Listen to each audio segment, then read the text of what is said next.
Welcome to Awesome Movie Year, the podcast where we take a look back at an awesome year for movies, which is every year. My name is Josh Bell, film critic and writer, and I am joined by my co-host. I'm Jason Harris, filmmaker, comedian, and la glace est saine pour vous. Oh, man. Jason's going to mangle some French. Well, I know you are an avid speaker of it, Josh, so you can always correct me. No, it's more amusing if I don't. Was I close? Sure. Why not? You overrate my French-speaking abilities here. I haven't spoken French since the end of high school. Well, you know what I said, though, I'm guessing, based on the film. Based on context clues, yes, Yeah. I do. And the film is not French, but does feature a French-speaking character. Who says? Something about la glace. Ice cream is healthy for you now. Because he's Dracula, apparently. Ice cream in the cinema paradiso. Well, there we go. I'm confused. It's a big circle here. Yeah. So what is this confusing movie? It is Jim Jarmusch's Ghost Dog, The Way of the Samurai from 1999, because this season of Awesome Movie Year is all about looking back at all of the years we've covered in our previous seasons. And 1999 was our most recent season, but we are revisiting it here now with another future cult classic pick. And I feel like Jim Jarmusch is a filmmaker where literally every single movie of his could be a future cult classic pick. That's just kind of his thing. I don't know if there's any other filmmaker you could say that about. That's kind of wonderful. Maybe like Jodorowsky or something like that, you know? Yeah, maybe someone like that, or John Waters. Right. Yeah. But I take it back. You're right, Josh. It's still a small number. It's a unique position to occupy that Jim Jarmusch has. But of all his films, this might be the cultiest. I don't know. We'll have to talk about that. Certainly the dopest, the illest. I found it to be the thrillist. Thank you. Jason is going to mangle French and attempt to rap in this episode. It's really going to be awesome. I'm really feeling Ghost Dog-like, so you know, what can I do? Well, I hope you don't murder me then, if you're feeling like Ghost Dog. Well, you would, if I was going to do it, you wouldn't know. Mm-hmm. That's true. That's true. You would be stealthy and I would be gone before I even realized it. Forest Whitaker, of course, stars as Ghost Dog, the assassin who lives by the code of the samurai as he works for some low-rent mobsters. And he shoots people, though. He has a scene where he's like practicing with a sword, but he never uses the sword to kill anyone, I don't think. It's the way of the samurai, Josh. Bushido. I don't know. But I do really like the kind of sequence against the hip hop where like he is kind of working on the skills on the roof, you know, and everything with the sword and just kind of practicing his moveset there. Yeah. He's got quite the moves there. So this film, we're calling it a cult classic, but a lot of times with the cult classics is movies that were failures at first and then built up over time. But for a relatively small indie film, this movie was pretty successful when it was initially released. It grossed $9.4 million on its $2 million budget. So that's a good return for a small independent film. It premiered at the Cannes Film Festival in 1999. And I feel like, not surprisingly, was a bigger thing in Europe. It was not only at Cannes, but also released all across Europe in 1999 before it managed to get to the US later in 2000. And it was nominated for the Best Foreign Film Award at the César Awards in France. Which it lost to All About My Mother. A worthy opponent there. And of course, the Palme d'Or that year, Josh, was Rosetta, which we talked about in our episode. The feel-good film of 1999, Rosetta. Yes. Hey, Rosetta's a quality film. What if it was Rosetta versus Ghost Dog? Nobody wins then, Josh. Nobody wins. You could eat some waffles. Yes. Ghost Dog also nominated in the US for Best Feature at the Independent Spirit Awards, which was won by Crouching Tiger, Hidden Dragon, another fine film. Josh also nominated for the Grand Prix of the Belgian Syndicate of Cinema Critics. That was won by Thomas Vindberg's The Celebration. So it's lost to some good movies. Yeah, I mean, as we said throughout our season on 1999, what a year. What a year. So some amazing films in this Josh, year. I see a Yeah. future in advertising for you. Oh, thank you. So critics also mostly were fans of this film. I was looking to see if there was an Ebert at the movies review of this, which I couldn't find. But Ebert, this is amazing. Even in 1999, what Ebert was able to do on television, there is like half of an entire episode of the Ebert at the Movies show with guest critic Kenneth Turan of the LA Times, where they just talk about the stuff that they saw at the Cannes Film Festival, like devoted to all these weird, obscure films. In fact, one, as I was skimming through the episode trying to find what they had said about Ghost Dog, if they had given it the thumbs, and Kenneth Turan talks about some movie, some black and white, I want to say it was Polish maybe, or Belgian film about a guy who's trying to become his dad is pressuring him to become the door opening champion. I mean, they spent time talking about this on the show. It's kind of amazing what Ebert had on television back then. Hold on. I'm going to look that up right now. Josh, of course you're talking about Les Convers Attendants. Yeah, which has also an English title, but it's better when you mangle the French title. So Ebert only gave a brief mention of Ghost Dog as one of the highlights of Cannes in that episode, and Kenneth Turan didn't talk about it. So there's no thumb to quote here on Ghost Dog, but Ebert did give it 3 out of 4 stars in his written review. And he had kind of an interesting perspective on the concept of Ghost Dog. He said, "It helps to understand that the hero of Ghost Dog, The Way of the Samurai, is crazy. I've seen Ghost Dog twice and admired it more after I focused on the hero's insanity. The first time I saw it, at Cannes, I thought it was a little too precious, an exercise in ironic style, not substance. But look more deeply, and you see the self-destructive impulse that guides Ghost Dog in the closing scenes, as he sadly marches forth to practice his code in the face of people who only want to kill him. Whether he survives is not the point. Jarmusch seems to have directed with his tongue in his cheek, his hand over his heart, and his head in the clouds. The result is weirdly intriguing." And I don't know if Ebert spends a lot of time in this review focusing on his sort of theory that Ghost Dog is clinically insane. I'm not sure if that's the point here. I mean, he lives in a chicken coop or a pigeon coop above a apartment complex, and he's a modern day samurai. I think you could make that argument, you know. Well, you can, and Ebert does. Does he live in the chicken coop? I thought he lived in like a shack on top of the pigeon, with next to the pigeon coop. I think is it on there? Okay, yeah. I was slightly confused by that. Well, Josh, insane or not, here's what fascinates me, and I know this has been a big point of a lot of the reviews, is like Ghost Dog, not really a good guy. He does a lot of the murders. He steals the cars. He does live by a code, so maybe he's only hurting the bad people or this or that. But like, he's a protagonist. And you're like, man, he's not that good of a dude. But Forest Whitaker plays him in such a lovely way. It's like you're drawn in and rooting for him the whole time. Like, it's amazing what Forest Whitaker does here. And I know Jarmusch said that he wrote it for him, and if Whitaker didn't do it, they probably wouldn't have made the movie. He's just like perfect as this character. He is very good, and I feel like that goes a long way toward making up for the fact that we essentially know nothing about this guy as a person.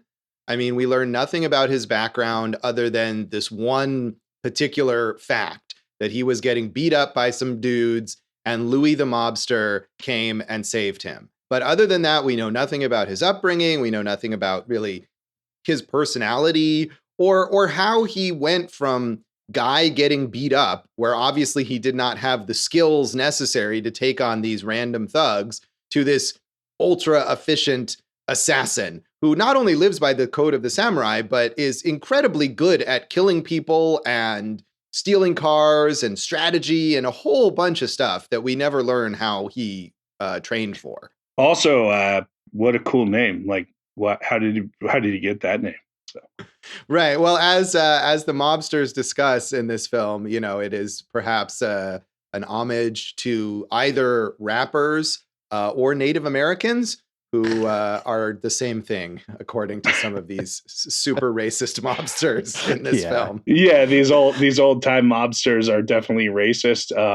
However, I mean they're portrayed as that on purpose. So the racism isn't the funny part. The other stuff that they do is hilarious sometimes. They are quite ridiculous. And, obviously racism isn't funny, but sort of the way that these mobsters are racist in this incredibly clueless manner and hypocritical as well can be amusing. Yeah, I mean, for as good as Ghost Dog is as a samurai, these guys are really bad mafiosos. They are quite bad. They are quite bad. So maybe Ghost Dog isn't quite as skilled because these guys are so inept. It makes it easy for him to kill them all. So Marjorie Baumgarten in the Austin Chronicle was also sort of baffled but intrigued by this film. She said, Jim Jarmusch, the king of indie cool, strikes another blow against the empire with this new work about a contemporary hitman nicknamed Ghost Dog, who is steeped in the code of the ancient Japanese samurai. It's a story about collisions and cohesions of cultures and languages, behaviors and customs. It's also a story that makes sense on some ethereal level, but not always on the practical plane. It's the kind of movie you wish you had more time to absorb and could see more than once before reviewing. For Jarmusch is like a jazz master on the movie screen, a Charlie Parker of the camera who changes registers, tempos, and tones while never losing sight of his riff. Some chord progressions lead down blind alleys, but others lead to nirvana. And I'm sympathetic because I was sort of baffled by this film. Yeah, but that's part of the charm of it, I think. Hey, Charlie Parker, guess who played him in Bird? Forest Whitaker. Good guess, Josh. Thank you. But or looking up things about Forest Whitaker before we did this episode. Good looking up, Josh. Thank you. You know, the one thing that I think resonated with me in that review, and I think it's fair to be baffled, is like when we talk about Jarmusch, like not everything works, not everything's a home run, but it's always fascinating. He's always so interesting, and like you watch him because he is taking these chances, and you're like, hey. Well, that's different, and like to me, Ghost Dog, it works great, and some of his other ones not as great, but like he's always so interesting, man. So I kind of admire that. Yeah, I kind of admire it too, even though I feel like this movie included, my reaction to every Jarmusch film I see is, okay. And I don't know that I necessarily enjoy the films, but I appreciate that they exist. And I felt that way about this one too, even though I think I had slightly higher hopes because this is one of his most beloved films. And I know, Jason, I know that you liked it. I know Dave really liked it. And I was hoping that I would have a different response. But it was a similar response to other Jarmusch films. First of all, the fact that we don't have a social media, kind of handle where Josh can review movies in just 3 words, that's a mistake on our part there, 'cause not even really 3 words, more like 3 utterances. Sounds. Yeah, sounds. I love this movie. I love it. So, like I said, I don't love all of his stuff. I like a lot of his stuff, but this movie, I think he kind of made it for me, Josh. So, but not just me, a lot of college kids on the East Coast around this time, and it's just like, it's like all the things that I would want to see in a movie around this time are all kind of here almost. Yeah, I mean that makes perfect sense, and I think there is part of the big following of this film is people like you, Jason, who had that the interest in the various mishmashed elements of pop culture that Jarmusch combines here in a way that really appealed to a certain kind of audience, and to more than just that. I mean, this is a critically acclaimed film that's only grown in reputation over the last 20 plus years, but certainly that audience that was inclined to like it really resonated with them. One person it did not resonate with, however, was Wesley Morris in the San Francisco Examiner, who said, "The film is a contemplative disrobing of a lifestyle, hip hop, in order to give it new clothes, and an attempt to give the action genre pause to reconsider itself. But Jarmusch, with his noble sincerity and real affection, can't begin to give this grisly, somnambulant essay on the cross-cultural matrix of violence born of overstimulation and numbness a life of its own. Like the most enervated rap record ever made, Ghost Dog is made of samples, conscious attempts to mix and match seemingly disparate elements of hip-hop and mob culture until the source material becomes irrelevant. Or becomes harmonious. Yeah, clearly he did not think so. He felt like this mix of stuff did not work, or rather that it doesn't have its own unique identity, that it's just a mix of things. It's just references and homages and not its own thing. And I wasn't crazy about this film, but I don't necessarily, it definitely feels like its own thing. Also, I think it works in a few different levels, but also I feel like he missed the idea of the commentary of these Italian mobsters and this modern day samurai are both living in a code that not only is outdated, but leads to nothing but death and pain for all of them.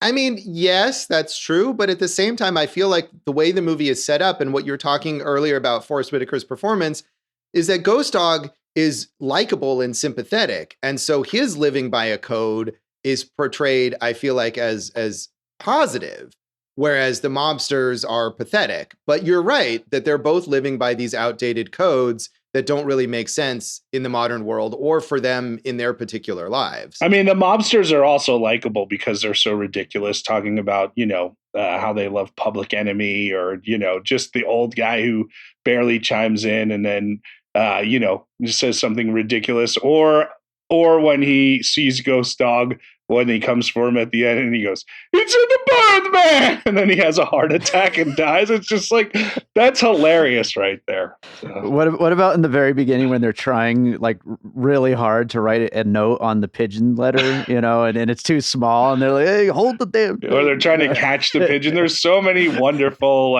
and I mean, they don't have to be mobsters. They can be, I think that's like the idea of like an older generation, but the fact that they are mobsters is very funny.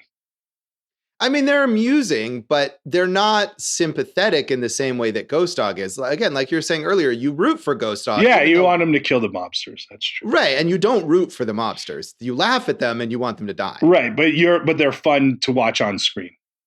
They are, but my point being is that they're sort of the codes that they're living by, or their ways of going through life, are not portrayed as equally sort of outdated or illegitimate. Okay.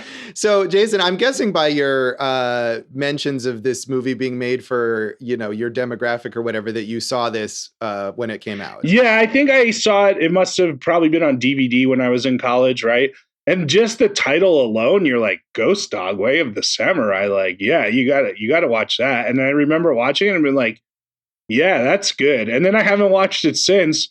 And I just had such a great time watching it this time. I really it was, in the same way that when we've covered like Slapshot or something, just how you can just sink your teeth into it and enjoy it. That's how I felt about it. All right. Yeah, I had not seen it. I don't know. I mean, I assume maybe you and I talked about it back then in college. And I'm trying to remember if other friends of mine at that time had seen it and liked it, because it does seem like the kind of thing that would be for people that I knew, or, or for me as well. I mean, I was never a hip hop fan, but I certainly am a movie fan and intrigued by martial arts and samurai films. But I had never seen it until yesterday. And like I said, I was hoping, by that point, I knew how much you liked it. I knew how much Dave liked it. I knew its critical reputation. And it just, again, I got to the end and I was like, all right, that was a thing. It didn't really reach me in any way. I think that's okay. I mean, this is clearly not a movie for everyone. So, stick to your happy-go-lucky Rosetta and move on with your life. Yeah, exactly. I was like, I need to really have a good time, so I'm going to rewatch Rosetta. So, Dave, you're a big fan of this one as well. Did you see it when it came out?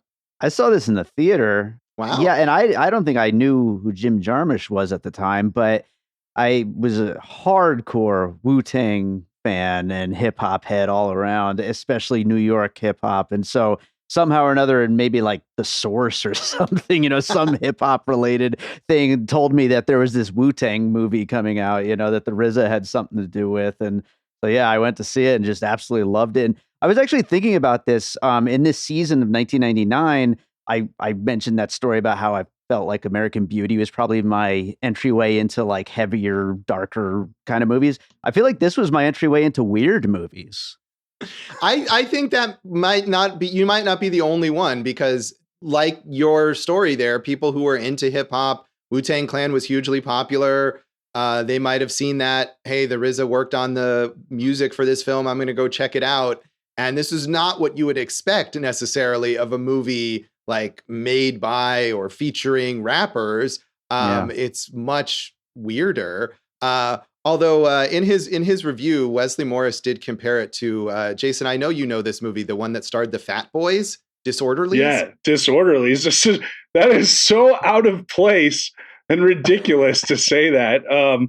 I can't even wrap my head around that. Also, this fits Wu-Tang perfectly because, Enter the 36 Chambers are huge martial arts film fans. And, there's also the element of like, this is a great movie for stoners, so like it's filmed in Jersey City. Wu-Tang, of course, like Dave said, they're mostly Staten Island guys, right? But, there's that whole element of the Northeast and, the Wu-Tang Clan, the mafia, there's a lot of elements that fit here. And with that, Josh, since we're talking about hip hop, I think we should turn it over to Jewish Dave to drop us a hot verse from the Wu-Tang. Give us your favorite Wu-Tang verse, Dave. Not going to do it. But I will say, though, when those dudes are all freestyling to the ice cream beat in the park, that was just great. Did you know, like, I was looking in the credits and those guys are clearly all rappers because they all have ridiculous rap names. Were you familiar with any of those guys? I think so. Honestly, 41-year-old Dave doesn't remember which one is which, but back in the day,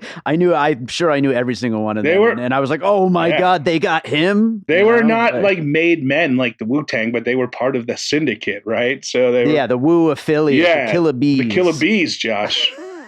Yeah. So this is all beyond me. I did recognize the RZA when he did his cameo. I love that. I love that part. So can I just say, like, one of my favorite, like, weird little things of this movie is, like, you had mentioned that when the gangsters first hear about him, they're like, ghost dog? What is that? And they're so confused. They don't know how to track him down. Like, he's this, like, kind of shadow, this phantom. But everyone in the neighborhood just knows him and he's there for them. Like, what up, ghost dog? Like, he's just part of it, and they just accept that he's part of the neighborhood. But the gangsters are so confused by this whole thing. I love that element of it. Right. Well, these gangsters, obviously, I mean, they're powerful enough to track down Ghost Dog eventually, I guess, but they're really pathetic. The one detail I did love in this movie about is how the mobsters are broke. Yeah. Like they're behind on the rent.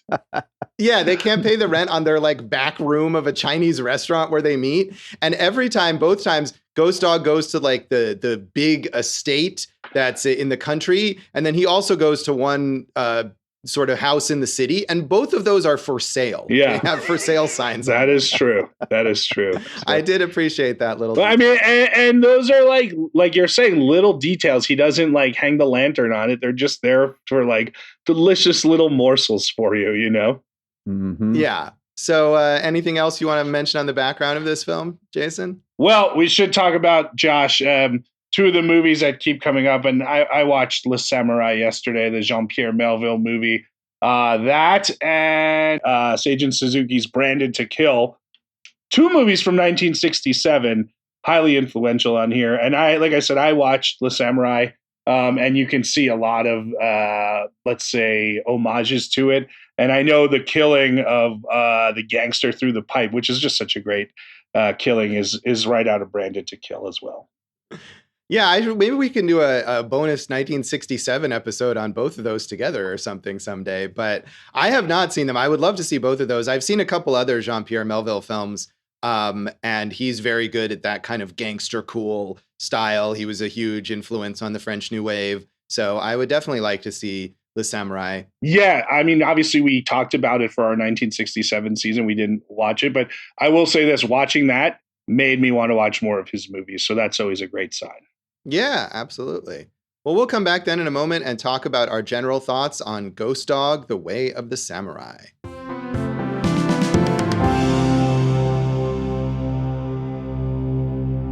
Welcome back to Awesome Movie Year. In this episode of our special 10th retrospective season, we are returning to 1999 to talk about Jim Jarmusch's cult classic, Ghost Dog, The Way of the Samurai. And like I said, this kind of didn't do it for me. So Jason, why don't you tell us what's great about this film? Yeah, there's a lot of things. We've already kind of talked about tonally that I think all those mismatch elements work really well. I think this is one of Jarmusch's best shot movies. I love the soundtrack. I think the RZA, we know what the RZA can do as a soundtrack guy, but I think this was like probably the jumping out party, the coming out party for him for that. Yeah, it just all worked. I liked the structure of it, where you would be reading these passages from Samurai script and how it would lead into the next section of the movie. And I liked the revenge aspect of it. Like Ghost Dog does a hit, and then the mafia is like, well, we have to take him out because someone was there who shouldn't have been there. So then it becomes like him versus them. And like, it just flowed very cleanly for me. And, Josh, like, it's weird now because you see like all these old gangsters and you're like, they're cartoons and everything. But I mean, I grew up around people like that. This was Jersey City. I didn't grow up in a mafia family. I grew up in a very mixed neighborhood, like I said, but there were definitely, you'd go to the airport and you'd be standing next to guys like that and everything. And so I think that kind of breed of mafioso has maybe died out. And it's fun to kind of see the remnants of it in something like this, where they're already showing it as a kind of a class that won't be there for much longer. So just all those things for me. And like we said, Forest Whitaker is great. So I really liked it. I like just almost everything about this movie. Yeah, Forest Whitaker is great. And it's such a ridiculous character that, like you said, I think, obviously even Jim Jarmusch felt like not anyone else could have done it. And it's tough to make that character, make him sympathetic and make him not just laughable, and that we really care about him as a person, even though we don't really know very much about him. But especially when he's in danger or he's going to like sacrifice himself, we do feel kind of emotional about that. I mean, I felt more like he clings to this code that no one else cares about, to his own detriment for reasons that we never really learn. And that was a little like, I lost a little sort of sympathy for him there. But as a person, you can tell that he's kind of soulful and sensitive, and you don't want him to be killed. Yeah. I can see you wanting that background. I guess I just liked it so much I didn't care because I just went for the ride.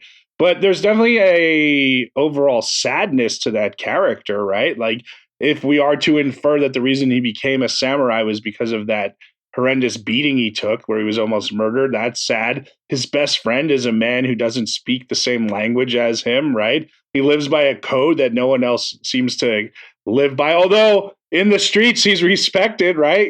What up, Ghost Dog? And then, his other compadre is a little girl, so there's a lot of just weird things going on with the Ghost Dog. There are, but I mean, I don't necessarily think all of those things are sad. I mean, the relationship that he has with his best friend, the Raymond Haitian, Raymond, the ice cream man who only speaks French, played by Isaach de Bankolé, is a really sweet relationship. It's not like, oh, how sad it is that they can't communicate with each other. They can communicate, and one of the other sort of amusing things about this movie is that when they're talking, even though they can't understand each other, they're often saying the same thing. Right. Raymond will say, oh, I guess you've got to, you're busy right now and you got to go take care of some stuff. And then Ghost Dog says, I'm busy right now and I have to go take care of some stuff. And even though they can't communicate, they clearly are on like the same wavelength. And the same goes for his friendship with the little girl, Perline.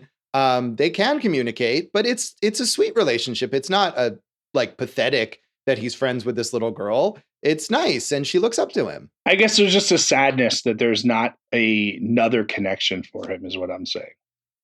True, and we don't know what happened like to his family, you know, where are his parents? Did he have siblings? Did he ever have, you know, romantic relationships or anything like that? We never learn about that, but it's not hard to imagine that there's some kind of tragedy in Ghost Dog's past that maybe has driven him to become this ridiculous samurai figure, including one of the things that really that I felt like even Forest Whitaker could not sell is the way that he kind of twirls his guns as if they're swords when he brings them in and out of his holsters, and I just thought that looked incredibly silly. I didn't mind but that's that. a very small but thing.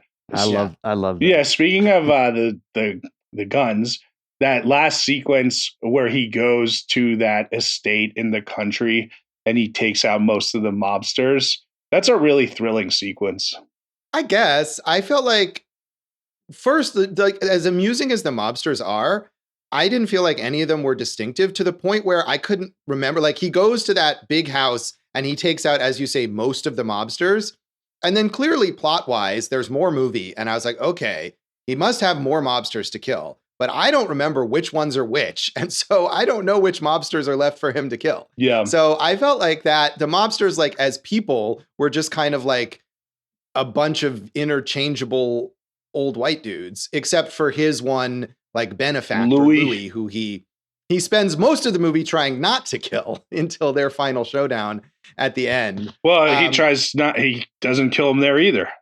You're saying Louis does. Yeah. That's true, but it feels like he almost would have killed Louis at the end. I feel the opposite. I feel like he has not only accepted this fate, like he's almost dictated the fate. And this is how he wants to die, because he has to, because he believes in this code, which to me, I was like, no, Ghost Dog, you don't have to go out this way.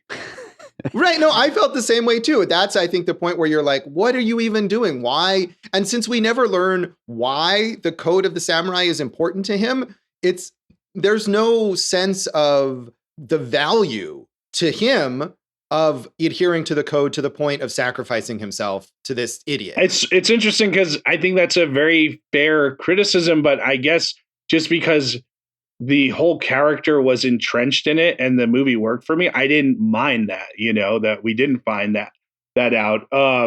But yeah, it is a bit of a bummer that this is, but it's also interesting that Louis, who's this mobster, right? And we just talked about how racist these other mobsters are, would go and save Ghost Dog from being beaten by these white dudes, right, back in the day and everything.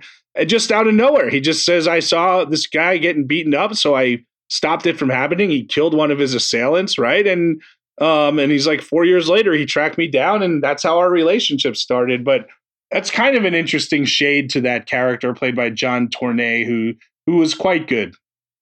Yeah, and I guess, Louis is the least racist mobster, or the only non-racist mobster, I guess. Yeah, he's trying to explain. That scene is so funny where they're like, we got to kill this guy. Who is he? And he tries to explain who Ghost Dog is, and these mobsters are just so confused. And like that one old guy who barely ever talks, who looks like Corrado Jr. Soprano, is just like, passenger pigeon stopped in 1914, So I just thought that scene was hilarious. And then Henry Silva, who played Ray Vargo, who's so serious, and this talks like, he's so serious about everything.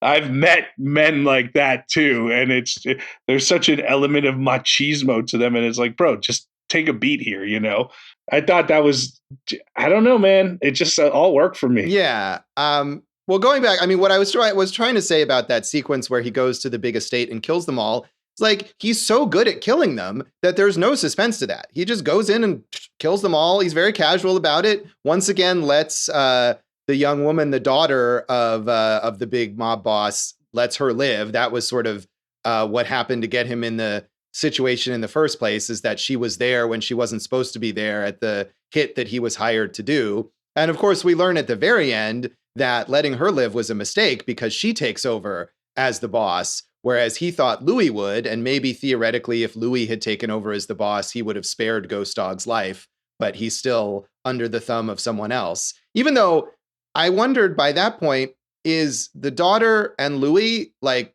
the only people left in the whole mob? Like, what even is there? I mean, even if that's the case, that's like you said, Louis spent all movie trying to make sure that Ghost Dog doesn't get killed, arguing that he doesn't. And then he lives by this code too. So now he has to kill Ghost Dog, right? And Ghost Dog kind of like walks into it knowing that's what has to be done. And it's a very meaningless, vicious cycle.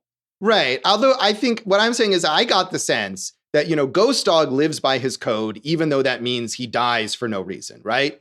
But that Louis, if it weren't for the fact that he still has this boss, would be willing to forego the code and let Ghost Dog go because he likes Ghost Dog and doesn't want to kill him. That's true. So Ghost Dog's mistake there is not killing the young woman. Who he didn't know he was going to have to kill. Anyway. I was saying between that and we have the scene earlier, right, where Louis is trying to save the one other mobster and they're driving, trying to get to a hospital and they get stopped by a cop. That seems wild too. And the other mobster kills the woman cop and Louis is outraged. You killed a broad. And his point, the other guy's point is like, well, if they want to be equal, she was a cop, And I feel like between that and the fact that Ghost Dog, by overlooking this person because she was a woman, made a mistake, that the moral of this film is you got to kill the ladies. You gotta murder everyone equally, not the ladies, Josh. Everyone. Equally. Okay, yeah. It's an equal opportunity murder thing. I think you were close to figuring it out there, Josh. Okay. You were closer than you might have thought. That is very funny as that guy's dying while he talks about, they want to be equal. Well, now she's equal, that type of thing. But yeah, you make a fair point. Why didn't he take out Ray Vargo's daughter? I don't know. That's just something we'll never know from the Ghost Dog. Well, I mean, I think it's because it's part of his code. In the initial part, it's because he's been hired to kill this one person and he's not going to kill anyone that he hasn't been ordered to kill. Right.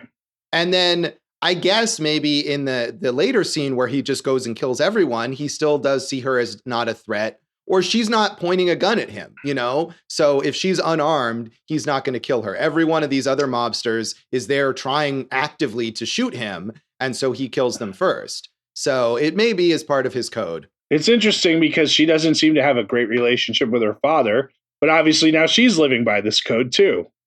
That is true. I feel like a lot of this plays out in a way where it's almost like we're witnessing something that will become stories that are going to be passed around in the hood, basically, where, people are going to talk about Ghost Dog and the positive impact, like the way he lived by a code and how positive a thing that is, even if not all the pieces kind of line up in a story sense. Well, I mean, Dave, you are from the hood, so you would know the thinking.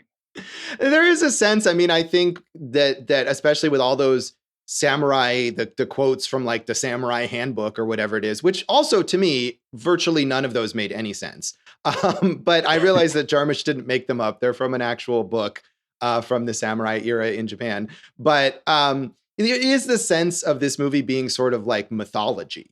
Right. So I think you're right about that. And these are like archetypal characters. And we have the legacy there. The end of the movie is that Ray Vargo's daughter has taken over the mob and she's, carrying on her father's legacy. And then we see Perline, the young girl who was friends with Ghost Dog, and he passed along the Samurai Handbook or whatever it is to her. And there she is at home in her kitchen reading it. And I don't know if Jarmusch has ever talked about this, but I definitely thought about Kill Bill and what Tarantino has talked about. And, are we going to have Ghost Dog 2 someday now that Perline is an adult and she's going to go take on the mob again or something? But I don't think Jarmusch doesn't seem like the kind of guy. I don't think he's ever made a sequel to anything. And I don't think he's ever mentioned that. I was thinking the exact same thing. Like, I would love to see her go and avenge Ghost Dog when she's older, not as a 9-year-old. That would be not the best. Right. But of course, now, 20 plus years later, this would be the time, just like we're talking about the Kill Bill sequel potentially. Yeah. This would be the time to do it. But as far as I know, Jarmusch has never mentioned anything about that. So, Dave, do you want Dave, do you want to say anything else? I know you love this movie so much. Anything else you love about it that you want to talk about? I mean, the only other thing, because you guys did cover a lot of it. I mean, a lot of what Jason was talking about is exactly how I feel about just how great this is and how it just spoke to me. So many of my interests kind of coming together into one thing, but I'll just add a couple notes on that soundtrack, which the RZA is just awesome for this kind of thing. He's a very specific kind of composer, obviously, coming from that background of just being obsessed with, all the martial arts films and then from a hip hop background. But this is probably the best work he's done as a soundtrack composer. And then the songs, the soundtrack itself that he put together, I will go on record as saying is the last great Wu-Tang album. As like a compilation, of course, but like that really captured that original Wu-Tang sound. This was it. And there's plenty of great Wu-Tang that's come since, like great songs individually. But as far as a cohesive album, which was that first 6-7 years of all of their output was just freaking perfect. This was like kind of the last one in that series, I'd say. I thought also, Dave, on top of that, the use of other songs, like when there's the Armageddon Time montage. Like I like that song because I'm a Clash fan anyway, but this was the original kind of reggae version. And then obviously Cold Lampin' with Flavor, the Public Enemy stuff. I love the soundtrack here. Yeah, it's clearly impressive. I mean, like I've said, I'm not, a hip hop fan, so a lot of it's probably lost on me, but it's definitely, it feels right for what Jarmusch is trying to do. It creates a mood. It's an effective mood. It does. Yeah. It does. It creates a mood that I was just never on board with, I guess. Well, Josh, that's why I'm trying to get Dave to rap for you right now, to just throw out some of that classic Wu-Tang right now, maybe some Cream or something like that, Dave. I'll add it in post. I don't think that's going to help, really. So should we rate this one out of 5 carrier pigeons? Carrier pigeons. That makes more sense. Yeah. 4 carrier pigeons for me. I love this movie. I will be happy to watch it again. What up, Ghost Dog? I'm giving it 2.5 carrier pigeons. It just didn't. I can respect that it exists, but I didn't particularly enjoy or get drawn into it. Much like most Jarmusch films for me, so I'm just not feeling this one. So you're a real Bosley Crowther on this one, Josh. I am. I think Bosley Crowther might have been dead by 1999, but yeah, we'll go with that. Dave, how would you rate this? All the way to 5, guys. Wow. This is a favorite. Absolutely. And by the way, it was almost my Dave's pick for 99. Yeah, I think, Dave, that this is the second movie this season that you have given 5 stars to. We're on a roll, This is Cinema Paradiso. What was your 99 pick? What did you pick in 99? It was Office Space. Office Space, which was also that's a great one too. Dave really is hitting in 99, Josh. Also a very hip-hop influenced film. Absolutely. Yes, that's true. Josh, let's come back and talk about the legacy here.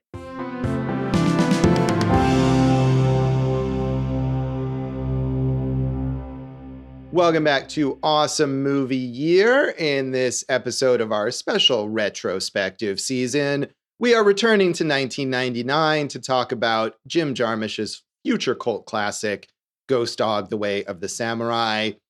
And legacy-wise here, of course, this is a cult classic. This is a movie that was very well regarded at the time that it came out, as we talked about, by most critics, but it certainly has grown in influence and in respect. I think all of us watched this movie on the Criterion channel, and Criterion has released a very, extensively bonus-packed edition of this film. So it's, been added sort of to the canon as far as they're concerned. And I think, maybe Dave, you can speak to this better, but I feel like this movie, it was influenced by hip hop culture, and then it's become influential on hip hop culture.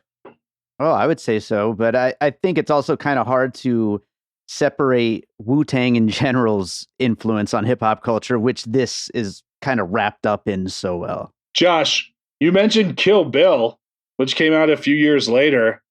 There's clearly an influence on Kill Bill here too. Yeah, I think so. And I mean, to me, I feel like Tarantino is better at this kind of thing where he takes all these pop culture elements and melds them into his own unique perspective. And I think I probably enjoyed the Kill Bill movies more than I enjoyed this, although I haven't seen either of those since they first came out. But yeah, obviously this would have been an influence, and I'm sure Tarantino was a big Jarmusch fan, and is Jarmusch's early films are something that Tarantino would have watched in his, formative days when he was working in the video store and that kind of thing. And so, Josh, you have seen a lot more of the more current Jarmusch films than I have, and I've seen a lot more of the early ones than you have. What's your favorite? I mean, for me, I would say Ghost Dog is my favorite. So, what's your favorite that you've seen? Yeah, I mean, I've seen not a ton. I think this is the 5th or 6th Jarmusch film that I've seen. And like I was saying earlier, my reaction to most of his films is just kind of befuddlement. I do like Patterson a lot, which weirdly has some similarities to Ghost Dog, where it's this sort of lone figure, Adam Driver, who is not a samurai but is a poet and bus driver. Adam Driver played by Forest Whitaker. That would be a weird thing to do. No, Adam Driver is very good in that film. And it's also this sort of like meditative journey through this person's life. But I feel like because that movie is not there, like it's not really anything. It's just a guy who drives a bus and writes some poems and hangs out with his wife. It's not a genre thing. I feel like it kind of works, but he also like befriends a random young kid. I think maybe it's a young girl in a park when he's sitting on a bench, and there's a lot of parallels. But that's the one Jarmusch movie where I came out of it thinking like, oh, I really liked that. I really felt like that spoke to me in some way. But Jarmusch has this thing that he does a lot, and this movie is a good example of it, where he takes his sort of laconic, meditative style and applies it to genre films, whether it's the mobster samurai thing here, or it's vampires in Only Lovers Left Alive, or it's a Western in Dead Man, or it's zombies in The Dead Don't Die. And I don't know if that always particularly works, but that is a thing that he does. Yeah, I mean, I just watched Down by Law the other day, which is, you can compare it maybe to like something like Oh Brother, Where Art Thou? It's these guys end up in prison in the swamps of Louisiana, and they, have to figure a way out. And it's a very interesting movie because, like I was telling you, it's Tom Waits, John Lurie, and Roberto Benigni sharing the screen, and your mind just can't really wrap your head around that. In that, like now, if you look back, you're like, how did he know? It's like everything like, all right. But that was, that was also shot. I think it was the first one that was shot by Robbie Mueller, who we've of course talked about from Paris, Texas, who also shot Ghost Dog. And I mean, just the step up in cinematography when you have Mueller, who's a legend, is pretty unique. So, their collaborations, many films, and like I know I had mentioned the cinematography when talking about this movie, but we got to give that dap to Mueller there. Yeah, I mean this is a beautiful looking film, absolutely. Even if it narratively left me cold, it certainly looks amazing. And as we talked about with Paris, Texas, a movie that both of us were baffled by, still amazing work from Robbie Mueller. Hey, Josh, one other name that came up from past awesome movie years, Richard Gay, the producer and Nancy Sokova's husband from 1989. Oh, from True Sundance. Love. Yeah. Yeah. So Nancy Savoca. Oh, I switched 2 letters around. Oh, thank goodness she wasn't my Wordle today. Yes. No, we gotta give respect to Nancy Savoca, who is an underrated talent that we talked about in that episode on True Love. This is a rare leading role for Forest Whitaker. I mean, obviously he's a star. He's been in tons and tons of movies, but usually he ends up being a supporting player. But he's a great actor. As we said, he's great in this film. He makes this film work because of his performance as Ghost Dog. And, he's steadily in tons of movies. He eventually won an Oscar for another of his fairly rare leading roles in The Last King of Scotland. And what a different performance, the power of that, Yeah, he's a very versatile performer, but always a very intense actor, I think, is what he's known for. He's currently the star of another sort of gangland movie called Godfather of Harlem on Epix, which I've never seen, but I've read some good things about. Have you seen that? No, but he plays Bumpy Johnson, who we just talked about when Lawrence Fishburne was playing the character based on him in The Cotton Club. Whitaker, an Oscar, a Golden Globe, a BAFTA, 2 SAG wins, iconic roles, like you said, Fast Times at Ridgemont High, Crying Game, Panic Room, Last King of Scotland, Rogue One, Black Panther, Godfather of Harlem, and 2 other things that we've recently talked about, Josh. He's going to be in that show Extrapolations, which we had mentioned is kind of like a limited series on how people will live with the impending climate crisis. And he's also attached to Megalopolis, the Francis Ford Coppola movie. But I was also looking, Josh, some of the other stuff. George Tillman Jr.'s new movie, Heart of a Lion, based on George Foreman. I think he's playing George Foreman in that. So he's got some interesting projects coming up. There's a movie, Gareth Evans' new movie on Netflix, who did The Raid, with, I think it's him and Tom Hardy. The log line: after a drug deal goes awry, a detective must fight his way through a criminal underworld to rescue a politician's estranged son while untangling his city's dark web of conspiracy and corruption. That's coming out this year on Netflix. Yeah, that all sounds like good stuff. And I feel like he's one of those actors, too, who has also been in a lot of bad stuff. But, he'll always be good, even if you're watching something that's not good. If Forest Whitaker shows up, he'll do something interesting and worthwhile in that maybe not so great movie or show. And he is a senior research scholar at Rutgers University, where he is one of the co-founders at the International Institute of Peace. He was made an African chief, and he's, studies martial arts. He's a very interesting human being. Yeah, that's some kind of ghost dog like characteristics that he has there related to those. He directed Waiting to Exhale? Yeah, he's directed a few movies, and weirdly, despite his being this intense dramatic actor, I think they're all like light comedies. Didn't he? Yeah. Hope Floats, I think also. Did he direct that as well? And they're female-led movies for the most part as well. Right. So yeah, he had a weird run of directing a few of those, but I think it's been quite a while since he's directed, although he may have worked in TV. It wouldn't surprise me if he's directed like maybe some episodes of that Godfather of Harlem show. So speaking of that, Josh, Isaach, pronounce his last name for me, please. Isaach de Bankolé, I believe. Yeah. I may be mispronouncing it. He reunited with Whitaker on Godfather of Harlem, and I think he's in the new Black Panther, and maybe was in the other one as well, the first one. And he's done about 4 or 5 Jarmusch movies, including he was the star of Limits of Control, Night on Earth, Cigarettes and Coffees in that one. So, he's a known collaborator for these gents. Yeah, he's clearly a Jarmusch favorite, and that makes sense because he's kind of a quirky actor, and you can see how he and Jarmusch would vibe there. We have all these character actors playing the mobsters who are all, for me at least, were all people that I had never heard of. And then I went and looked them up, and they all have like dozens and dozens of credits.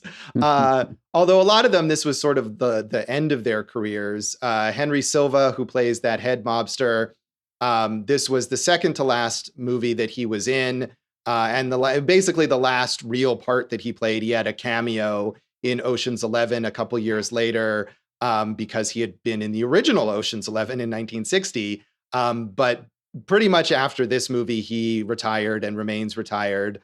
Cliff Gorman, who plays Sonny Valero. Yeah, the second most important mobster, the one who enjoys Public Enemy. The underboss. He also, this was basically, more or less the end of his career. He was only in a couple more movies. So Jarmusch clearly looking back to these veteran character actors and picking them out where maybe they had not really been doing much. John Tormey, who plays Louis, also, he continues to work, but nothing. This is probably the most high profile thing he's done in the last 20 years. So, yeah, but I mean, like you said, Silva especially has like a long career of, maybe some of the more of these like hard boiled B movie types. But all these guys, New York actors, right? So you mentioned Cliff Gorman. He won an Obie Award for The Boys in the Band. So I'm wondering like how many of these guys he's seen on stage, before. And then we've talked about like how a lot of these guys end up in like The Sopranos or Law and Order. They pick a lot of the New York theater actors. And so I think that was a lot of this as well, Josh. Yeah, I mean, and it shows that Jarmusch has really like the eye for these lesser known guys who are going to be perfect for the roles of exactly what he's trying to do in this film. John Tormey was in Dave's Pick the 10. Oh, wow. I did not. Wow. I somehow missed that. So I got to watch it again so I could see who he was. There you go. Tricia Vessey, who plays the daughter, Louise Vargo, as a child with Anton Newcomb from the Brian Jonestown Massacre. That is a thing. We talked about the potential Kill Bill style sequel to this. Camille Winbush, who plays Perline, the young girl, she's still working. I mean, she's very successful. Yeah, she's a successful voice actor and has done a lot of TV. So I have a feeling, if Jim Jarmusch came to her and said, I want you to star in Ghost Dog 2, I feel like she would be up for it. She played Vanessa in the Bernie Mac Show, won 3 NAACP Image Awards for supporting actress in a comedy series, and won a leading actress for the Young Artist Awards. So she's done great for herself. Yeah, and I can't remember, I think it was on Letterboxd or in a review somewhere, someone speculating that if they made that movie, they should get Lupita Nyong'o to star as the adult Perline. And obviously Lupita Nyong'o, great actress, would do a great job, but why push out poor Camille Winbush there? Let her do it. Give her a shot. Yeah, I agree with you, Josh. Thank you. Again, as far as I know, this is not happening, and Jim Jarmusch has never mentioned it, but we're going to make it happen. And the one last legacy thing I wanted to mention was the RZA went from this and eventually made his own very martial arts influenced film that he wrote and directed called The Man with the Iron Fists, which I've never seen, but I'm imagining has some similarities. Dave, have you seen that? Yeah, it's pretty fun. It's very, B movie, but it's got its moments for sure. Jason, did you ever see that one?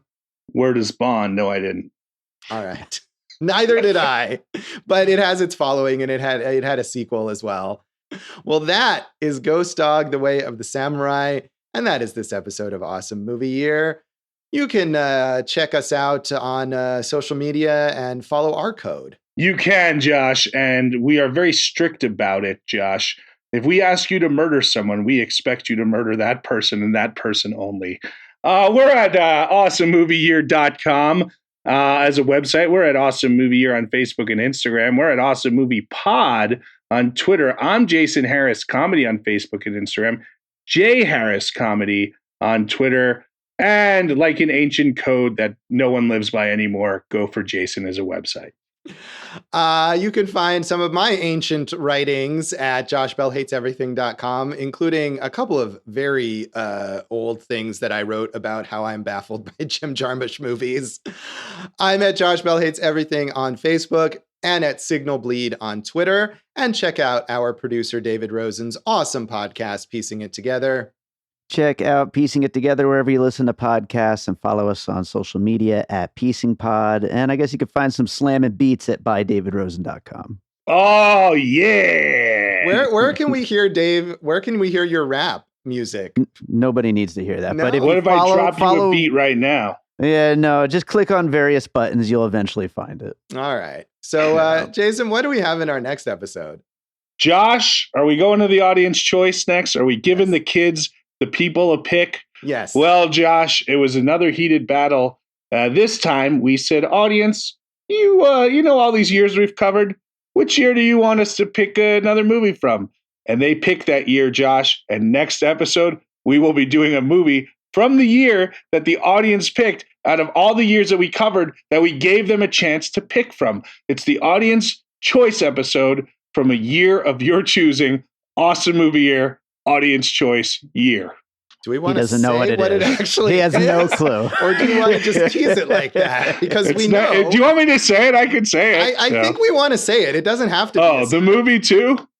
The movie as well? Right? I Yeah, think so. Dave, you think so? I think so, We yeah. usually do The that. year that won is 1994, our first season where we had an audience, and the audience choice from 1994, which was a season of Awesome Movie Year that we chose for our audience from the audience vote, is The Shawshank Redemption. So if you understood all that, tune in next time. We're going to do an episode on Shawshank Redemption next week. Tune in next time for The Shawshank Redemption. And thanks for listening to Awesome Movie Year. Thank you for listening to Awesome Movie Year. Make sure to follow Awesome Movie Year on Facebook, at Awesome Movie Pod on Twitter, and at Awesome Movie Year on Instagram. And if you like the show, review us and rate us with 5 stars on Apple Podcasts.